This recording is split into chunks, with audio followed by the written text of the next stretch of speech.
ছুটির জন্য মন্দিরে পুজো দিতে এসেই এবার বিপাশার মুখোমুখি ঠাম্মি। হ্যাঁ বন্ধুরা, আমরা এমনটা দেখে চলেছি প্রত্যেকটা ধারাবাহিকের পরবর্তী আপডেটে। তোমরা যারা নতুন তারা কিন্তু অবশ্যই এই চ্যানেলটি সাবস্ক্রাইব করে বেল আইকনটি বাজিয়ে দিও। তো চলো বিস্তারিত জেনে আসি।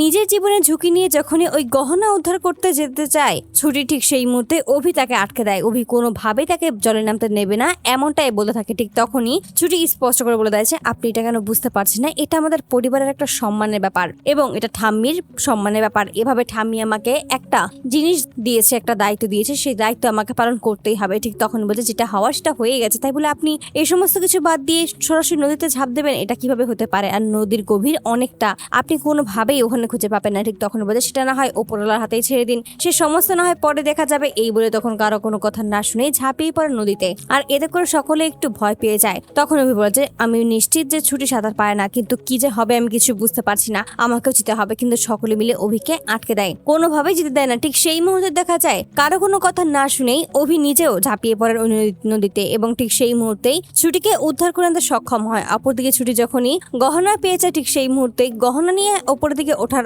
আগেই জ্ঞান হারিয়ে ফেলে। আর এতে করেই অভি যখনই যায় ঠিক তখনই দেখতে পায় জ্ঞান হারিয়ে অবস্থায় পড়ে রয়েছে এবং নিচের দিকে তলিয়ে যাচ্ছে ছুটি। ঠিক তখনই তার হাত ধরে টেনে ওপরের দিকে নিয়ে আসে।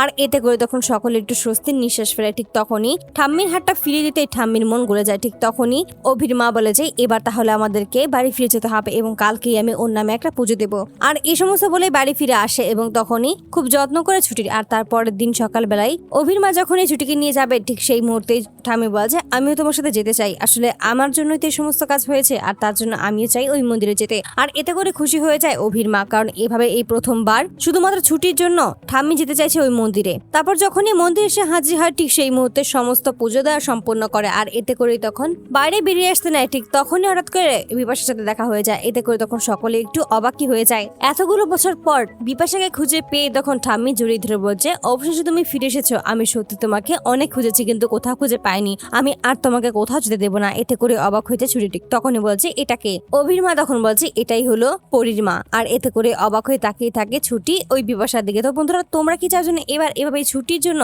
মন্দিরে পুজো দিতে এসে যেন ওই বিপাশার মুখোমুখি হয়েছে ঠাম্মি? অবশ্যই তোমরা তোমাদের মতামত জানাতে পারো আমাদের এই কমেন্ট বক্সে।